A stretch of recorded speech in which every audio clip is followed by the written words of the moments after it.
इस एपिसोड की शुरुआत वहीं से होती है जहां से पिछला चैप्टर ख़त्म हुआ था, जहां पे नैनगॉम फैमिली के सारे वॉरियर्स और उनका यंग मास्टर फाइट करने के लिए एकदम तैयार हो जाते हैं। और अब पीछे से ये जीगल बोलता है, मैं तुम सभी को परमिशन देता हूँ, सील स्टोन का यूज़ करो और बैटल एयर तैयार करो, गार्ड्स को सेट करो और एनर्जी डिवाइनेशन स्पेल हर किसी के पीछे एक्टिवेट कर दो। ये सुनते ही वो अपने पास से कुछ पत्थर और एक स्टिक बाहर निकालते हैं और उनको ज़मीन में गाड़ देते हैं, फिर अपनी तैयारी करके लड़ने के लिए एकदम तैयार। इतनी सारी चीज़ें दिखा करके राइटर को तो भाई अपने अरमानों पे मूतना ही है, क्योंकि भाई इस वाले चैप्टर में फ़ाइट तो नहीं होने वाली है। इतना सारा तामझाम करने के बाद ये जीगल बोलता है, अगर तुम लोगों को लगता है यहाँ पे जीतने का कोई भी चांस नहीं है तो जल्दी से जल्दी रिट्रीट कर जाना और कैंप की तरफ भागना, और जब कैंप पहुँच जाओगे तो गेट ऑफ लाइव्स को इन्फॉर्म कर देना। वेल, अगर तुम लोग मेरी बातों को नहीं सुनोगे जब मैं तुम लोगों को बोलूँगा फाइट ना करने के लिए, तो फिर तुम एनिमीज़ को हमारे पास ही लेकर के आओगे, जिसकी वजह से ये तुम्हारी रिस्पॉन्सिबिलिटी होगी कि तुम हमारे सेक्रीफाइसेस को बेकार में जाने दे रहे हो। यंग मास्टर बोलता है, चलो ठीक है, जो इस तरफ सोचता है इनक्रेडिबल। लेकिन तभी बीच में कावका बोलता है, अमेजिंग, क्या ये एडवांस फॉर्म है एनर्जी डिवाइनेशन थॉट का। और ये तो और भी सरप्राइजिंग वाली बात है कि एक सिंगल कैंप कोऑपरेट कर रही है टैलेंटेड मेजेस के साथ। अगर मैं इसको दूसरे शब्दों में कहूँ तो इसका मतलब ये है कि ये लोग फुल्ली अंडरस्टैंड करते हैं एनर्जी डिवाइनेशन स्पेल को। और इतना तो होना ही चाहिए था, क्योंकि ये लोग डिसेंडेंट है कॉन्ग मिंग के। और भाई ये कॉन्ग मिंग चाइना का कोई स्टेटमैन और मिलिट्री स्ट्रेटजिस्ट था। यंग मास्टर इसके बाद नैनगॉम फैमिली के वॉरियर्स को अटैक करने का ऑर्डर दे देता है, लेकिन तभी बीच में एक बंदा चिल्लाता है, वहीं पर ही रुक जाओ, और अपनी जगह से एकदम तेज़ी में कूदते हुए उन सभी के सामने आ जाता है और बोलता है, मैं तुमसे ये एकदम शांति से कहना चाहूँगा। यंग मास्टर पूछता है, क्या तुम ही च्योल वुंग पे हो, द बैंडिट किंग। अब यहाँ पे भाई ट्रांसलेटर का एक करेक्शन है, जहाँ पे चोर रंग पे था उसको च्योल वुंग पे कर दिया गया है। वो कूद के आने वाला बंदा बोलता है, क्या, आखिर तुमने अभी क्या कहा। इसके बाद ये चिल्लाते हुए और गुस्से में यंग मास्टर को गाली देता है और बोलता है, क्या तुम अपनी लाइन को क्रॉस नहीं करे जा रहे हो। तुम्हें क्या लगता है मैं कितने साल का होऊंगा जो कि तुम मुझे उस बूढ़े से कंपेयर किए जा रहे हो। तुम्हारे पास जो आंखें हैं वो बस डेकोरेशन के लिए है क्या, जो तुम इतनी बड़ी मिस्टेक कर रहे हो। सियो म्यूंग पूछता है, तो फिर तुम ही बता दो, आखिर तुम कितने साल के हो। इस पर यह बंदा गर्व से अपना छाती चौड़ा करते हुए बोलता है, मैं अभी 17 का हूँ। जो इस पे सोचता है इस फेस के साथ ये मेरे से 1 साल ज़्यादा छोटा है, लेकिन ये ऐसा क्यों दिख रहा है कि ये अपने 40s में है। यंग मास्टर इस पे बोलता है, अगर तुम हमें टेस्ट ही करना चाहते हो तो फिर ये हमारे लिए भी एक बहुत बड़ा जोक है। ये सुनने के बाद ये बंदा भी गुस्से में गाली देता है और चिल्लाते हुए बोलता है, तुम मेरे को गुस्सा दिला रहे हो, आखिर सब क्यों मुझे एक ओल्ड मैन की तरह ट्रीट करते हैं, जिनको भी मैं मिलता हूँ मैं बस एक टीनेजर हूँ, आखिर तुम लोग मेरी बातों का भरोसा क्यों नहीं कर रहे हो। जो इधर सोचता है, नो वे, कि इसने अपनी पूरी ज़िंदगी में अपना कभी फेस ही नहीं धोया होगा, एटलीस्ट एक बार अपना चेहरा मिरर में देख ले भाई। लेकिन रुको जरा, माउंटेन बैंडिट्स नहाते भी हैं। यंग मास्टर बोलता है, ये हरामी आदमी, मैं उन सभी चीज़ों पे ही बिलीव करता हूँ जो कि सेंस बनाती है। ऐसे हवा में बात करना बंद करो और अपने आप को आइडेंटिफाई करो। ये बंदा बोलता है, तुम मेरे को पागल करे जा रहे हो लीडर कांग, क्या तुम मेरी हेल्प नहीं करोगे, तो फिर क्यों तुम एक टोटेम पोल की तरह वहाँ पे खड़े हो रखे हो। ये सुनने के बाद ये कैप्टन पहले तो इसको गाली देने वाला होता है, लेकिन फिर बोलता है, ये बंदा जांग ई लोंग है, ग्रेट डिसाइपल बैंडिट किंग का, और छोटे जरा मेरे से इज्जत से बात कर। तो भाई हमें इस बंदे का नाम पता चल चुका है, जो कि है यी लोंग, तो हम इसे अब इसके नाम से ही बुलाएंगे। यी लोंग बोलता है, मैं उसके जैसा बिल्कुल भी नहीं हूँ, तुम्हारा उससे क्या मतलब है। मैंने तुमसे कितनी बार कहा है कि मैं उसका डिसाइपल नहीं हूँ, आखिर तुम मुझे बार बार वैसा क्यों कहते रहते हो। तुम बस ये नहीं कह सकते कि वो बूढ़ा मेरे को बस मारता पीटता रहता है। नहीं रुको जरा, मैंने तुम्हें पहले ये नहीं बताया था कि तुम्हें मेरा एज के बारे में इनको कंफर्म करो। ये कैप्टन बोलता है, तुम बिना किसी शक के ग्रेट बैंडिट किंग के डिसाइपल हो, सिंस तुमने उनका ग्रीन ब्लड ट्रेजर एक्सेप्ट किया है। और अगर बात रही हमारे लिटिल किंग की एज की, और भाई जब ये कैप्टन बोल रहा होता है तब यी लोंग एकदम तिरछी निगाह में उसको देखता है, क्योंकि भाई कैप्टन एकदम हंस के उसको बोल रहा होता है। यी लोंग उसको जैसे ही घूर के देखता है, ये अपना पोस्टर दोबारा से ठीक करता है और एकदम सीरियस होकर बोलता है, हमारे लिटिल किंग का जो एज है वो सॉरली 17 है। कैप्टन के कंफर्मेशन के बाद ये लोग एकदम खुशी में चिल्लाते हुए बोलते हैं, क्या तुमने सुना, क्या तुमने सुना। सोसो ये देख करके बोलती है, वाओ सो क्यूट। जो इसको देख करके अपने मन में सोचता है, अबे तेरे टेस्ट के साथ क्या हो गया। जीगल इसके बाद चिल्लाते हुए बोलता है, क्या ही एक इनएरोगेंट बैंडिट है। पहले तो तुमने हमसे फाइट स्टार्ट कर दी और अब तुम यहाँ पे बकवास पे ले जा रहे हो। क्या तुम लोग बस हमसे यहाँ पे मजाक करने के लिए आए हो? क्या तुम सभी लोगों को पता भी है एक सील स्टोन को बनाने के लिए कितने पैसे खर्च होते हैं? अब इन सभी चीज़ों को बंद भी कर दो। तुमने कहा कि तुम ग्रेट बैंडिट किंग के डिसाइपल हो। यी लोंग बोलता है, मैंने कहा मैं नहीं हूँ। जीगल बोलता है, तो फिर तुमने ये ऐसी रेडिकुलस सी चीज़ करी क्यों? मैं इसके लिए श्योर हूँ कि तुमने जो ये कारनामा किया है वो कोई ना कोई ऑफेंसिव इंटेंट से ही किया है। तुम बस ये चाहते थे कि मेरे ट्रूप्स पूरी तरीके से डर जाए। क्या तुम लोगों को पता नहीं है कि ये कितना बड़ा पागलपना वाला एक्शन हो सकता है किसी एक आउटस्टैंडिंग जूनियर, और वो भी पॉलिटिकल फैक्शन का, उसके साथ कॉन्फ्लिक्ट खड़ा कर लेना। कैप्टन बोलता है, लेकिन इस बॉर्डरलैंड माउंटेन में तुम लोग किसी नॉर्मल इंसान से ज़्यादा कुछ भी नहीं हो। जीगल बोलता है, क्या तुम लोगों को लगता है हमारी फैमिली को पता नहीं चलेगा कि ये कारनामा तुम लोगों ने किया है? और तुम सभी को ये तो पता ही होगा कि यहाँ पे एक बैंडिट ग्रुप रहता है हानेम में, जो कि 20 किलोमीटर दूर ही है यहाँ से। कैप्टन बोलता है, हम बस हमारे किंग की ऑर्डर्स को ही फॉलो कर रहे हैं, यहाँ पे कोई और रीज़न नहीं है ये करने का। जीगल बोलता है, किंग का ऑर्डर? आखिर उनका ऑर्डर क्या है? कैप्टन बोलता है, हमारे लिटिल किंग को एस्कॉर्ट करना, ये हमारा मिशन है। यी लोंग बोलता है, क्या लीडर कांग ने कुछ गलत किया है यहाँ पे? वो लोग बस मेरे पीछे पीछे मुझे फॉलो करते हुए पहाड़ से नीचे आ गए और सडनली तुम लोग यहाँ पे कैसे पता नहीं प्रकट हो गए।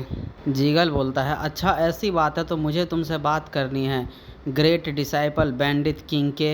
यी लोंग चिल्लाते हुए बोलता है, मैं कोई डिसाइपल नहीं हूँ, मैं हूँ जांग यी लोंग। यी लोंग की ऐसी बेवकूफ़ी को देख करके इनके चेहरे पे उसके लिए एकदम निराशा, देख रहे हो भाई किस लेवल की निराशा है। जीगल बोलता है, चलो फिर ठीक है सर जांग यी लोंग, यहाँ पे ये मैटर नहीं करता कि तुम कितने ज़्यादा इमेच्योर हो, लेकिन तुम इस चीज़ के रिस्पॉन्सिबल हो कि तुमने अपने फ्लैग को उठाया और हमें थ्रेटन किया। अगर यहाँ पे इसमें थोड़ी सी भी देरी हो जाती तो दोनों साइड के लोग इंजर्ड हो जाते या फिर कुछ लोग मारे भी जा सकते थे। तुम्हें क्या लगता है ये कोई जोक है? ये लोग इस पे बोल ही रहा होता है कि नहीं मेरा मतलब ये नहीं था। उतने में यंग मास्टर बोलता है, अगर इतनी सारी बातें हो ही चुकी हैं तो चलो एक प्रॉपर बात करते हैं। तुम्हें क्या लगता है हम इस चीज़ को ऐसे ही जाने देंगे जस्ट बिकॉज कि तुम एक प्राउड और एक प्रेस्टिजियस स्टूडेंट हो? यी लोंग बोलता है, क्या ये रिलीफ वाली बात नहीं है कि तुम लोग अपने स्वॉर्ड के ऊपर ही ट्रस्ट नहीं करते हो? क्या तुम लोग वो पहले लोग नहीं हो जो कि हम जैसे ग्रीन फॉरेस्ट के लोगों को देखते ही पूरी तरीके से वाइल्ड जाने को एकदम तैयार हो गए? क्या माउंटेन बैंडिट और उनकी औरतों को हैरेस करना ये तुम जैसे पॉलिटिकल फैक्शन का एक तरीका है जिससे कि तुम अपने रेपुटेशन को बढ़ा सकते हो? यंग मास्टर बोलता है, यहाँ पे फैक्ट की बात यह है कि तुम एक मार्शल आर्टिस्ट हो, भले ही तुम एक सिटीज़न हो या फिर एक औरत, कोई भी चीज़ें मैटर नहीं करती है। तुम ऐसे लोग हो जो कि दूसरों से टोल लेकर के जिंदा रहता है और अपने मुंह को चलाना जानता है। इसी वजह से तुम जैसे लोगों को ब्लैक प्रिंसिपल कहा जाता है। तुम जैसे लोगों के पास कोई भी चॉइस नहीं है सिवाय हमारे सब्जुकेशन टारगेट बनने के अलावा। चलो फिर आ जाओ, मैं तुम सभी लोगों को आज दिखाने वाला हूँ हेल का नज़ारा। हेल का नज़ारा आखिर किस तरीके का होता है? ये बोलने के बाद यंग मास्टर अपने एम्परर ब्रोकन हेवन का यूज़ करता है। जो फाइट को यूं ही आगे बढ़ता देख करके अपने मन में सोचता है, मैं इनको अभी रोक नहीं सकता हूँ, लेकिन फिर भी जो अपना ट्राई करता है और यंग मास्टर से बोलता है। कन्वर्सेशन का जो पर्पज़ होता है वो एक दूसरे की बातों को सुनना होता है। यंग मास्टर बोलता है, यहाँ पे कुछ भी सुनने के लिए बचा ही नहीं है। यी लोंग बोलता है, इसी वजह से स्टीरियोटाइप जितने भी होते हैं वो स्कैरी होते हैं। हे नैनगोम के नोबल, क्या तुम सभी को पता है एक बैंडिट होने का मोस्ट इम्पॉर्टेंट रूल क्या होता है? हम बैंडिट्स कभी भी अपने स्वॉर्ड को क्रिमिनल्स या फिर अपने आप को डिफेंस करने के अलावा और किसी के ऊपर पॉइंट नहीं करते हैं। ये अब 200 साल होने को जा रहा है कि जेड एम्परर का स्पिरिट हमारे ग्रीन फॉरेस्ट में सेटल हो चुके हैं। कैप्टन पीछे से ई लॉन्ग को बोलता है, क्या तुम्हें सच में लगता है ये पॉलिटिकल फैक्शन के लोग हमारे जैसे बैंडिट्स के लॉ में इंटरेस्टेड होंगे? उन्होंने अपने जूनियर्स को ये फैक्ट तक नहीं बताया कि ग्रीन फॉरेस्ट उनके लिए ईजी होने वाला है। यहाँ पे भाई पूरे चैप्टर में कन्वर्सेशन की पूरी महाबहन हो रखी है। यहाँ पे कौन क्या बोल रहा है कुछ समझ में ही नहीं आ रहा। मेरे को यहाँ पे जो डायलॉग मिल रहा भाई वो एक्सप्लेन कर दे रहा हूँ, तुम लोग समझ लो। जो कोई कैरेक्टर बोल ही रहा है। कैप्टन अपने मन में सोचता है ये परफेक्ट है इन जूनियर्स के लिए कि ये लोग हमें अज्यूम करे एक एनिमी की तरह। ये एक ग्रेट अपॉर्चुनिटी है इन सभी के लिए, क्योंकि तुम अचानक से इनको डायरेक्टली एजुकेट नहीं कर सकते कि आखिर इनको कैसे डीमंस जो हेवनली डीमन फोर्ट्रेस से आते हैं उनको डील कैसे किया जाए। यंग मास्टर बोलता है अपने बुलशिट को बंद करो, क्या मर्चेंट अच्छे लोग नहीं होते? तुम्हारा ये जो नेचर है लालच का वो कभी भी चेंज नहीं होने वाला है। जी लोंग बोलता है जरा इन क्लूलेस नोवेल्स को तो देखो। अबे जरा मेरी बात को सुन कि मिडफील्ड के टॉप में कोई ऐसा है जो कि डायरेक्टली या फिर इनडायरेक्टली आपस में जुड़े हुए हैं। अगर ऐसा निकला तो मैं ये मान लूँगा ये ग्रीन फॉरेस्ट डेन है डेविल्स का। यंग मास्टर बोलता है जरा दोबारा से कहना। थ्रेटनिंग स्टीलिंग जैसे काम ही सब कुछ बता देता है। तुम्हारा जो ये एविल का रूट है कभी भी चेंज नहीं होगा। ये लॉन्ग बोलता है वाह कितनी अच्छी बात है, क्या तुम सच में इसकी शपथ खा सकते हो कि हम लोग ये अफोर्ड कर सकते हैं अपना स्वॉर्ड को उठाना तुम सभी के सामने और अपने फ्लैग को यूज़ कर सकते हैं ऑक्यूपाई करने के लिए ट्रैटरी को? तुम्हें क्या लगता है नैनगोम फैमिली के पास इतनी पावर है कि वो हाईफी में अपना एक नीडल भी घुसा सकता है? जीगल बोलता है लेजिमेट पावर में जीतना और तुम जैसे बैंडिटरी वाले काम करना दोनों ही अलग अलग चीज़ें हैं। यी लॉन्ग बोलता है क्या ये इतना बुरा है चुराना और ये इंडिमिडेट करना? चलो फिर ऐसी बात है तो मुझे एक क्वेश्चन पूछने दो। एक लोडेड मर्चेंट ओपन करता है एक बहुत बड़ा इन हाई फी में बस कस्टमर्स को अपने पास अट्रैक्ट करने के लिए और उसका बिजनेस भी इसमें अच्छा चलता है, तो फिर मुझे बताओ आखिर कौन सबसे पहले ऑक्यूपाई करेगा इनको? ऐसा घटिया सा क्वेश्चन भाई ना ही मेरे को समझ में आया ना ही ये यंग मास्टर को। ये भी एकदम खामोश ही है मेरी तरह। चलो ये अज्यूम कर लेते हैं कि उनका तरीका भले ही डिफरेंट है, लेकिन वो लोग जो कि हमेशा अपने ट्रिक्स को चला करते हैं और अपने पावर का शो ऑफ करते हैं और लोगों के पास कोई और चॉइस नहीं छोड़ते हैं उनके सामने नील डाउन करने के अलावा। और अगर तुम नहीं आते हो तो तुम्हारी हाथे तो गई। इसका मतलब ये है कि तुम्हारे राइवल के जितने भी इंस हैं उनको सपोर्ट करो या फिर गवर्नमेंट से पूछो ताकि वो लोग उनको प्रेस करें। क्या बस तुम्हें यही नहीं पता है? तुम्हारे लॉजिक के हिसाब से जितने भी सिविलियंस हैं और इंस के ओनर्स हैं वो उन सभी को आपस में हाथ मिला लेना चाहिए और राइवलरी भूल करके दोस्ती बनानी चाहिए। आखिर उनको सिविलियंस के लिए पैरासाइट क्यों बनाना है? यंग मास्टर ये सुन के तो एकदम हैरान ही हो जाता है कि बिजनेस के जितने भी ओनर्स हैं एकदम पैरासाइट की तरह है सिविलियंस के बीच में। यी लॉन्ग इसके बाद चिल्लाते हुए बोलता है मैंने जो कह दिया सो कह दिया।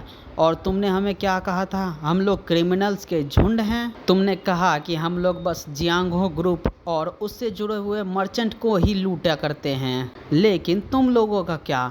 तुम लोग बस अपने प्रॉफिट के लिए नहीं, कहा जाए तो अपने ओनर के लिए बार बार लगातार एक दूसरे से वॉर करते रहते हो।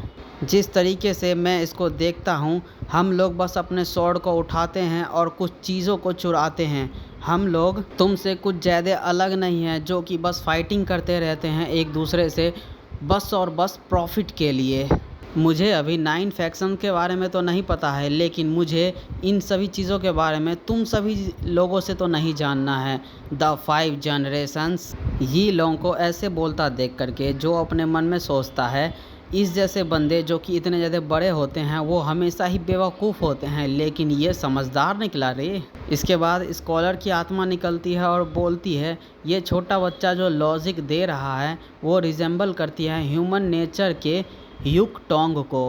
अब भाई आती है जो के बोलने की। जो बोलता है ये जो तुमने बातें बोली उन सभी बातों में एक बहुत बड़ा वीक पॉइंट है। यीलोंग बोलता है वीक पॉइंट, तुम्हारा इससे क्या मतलब है।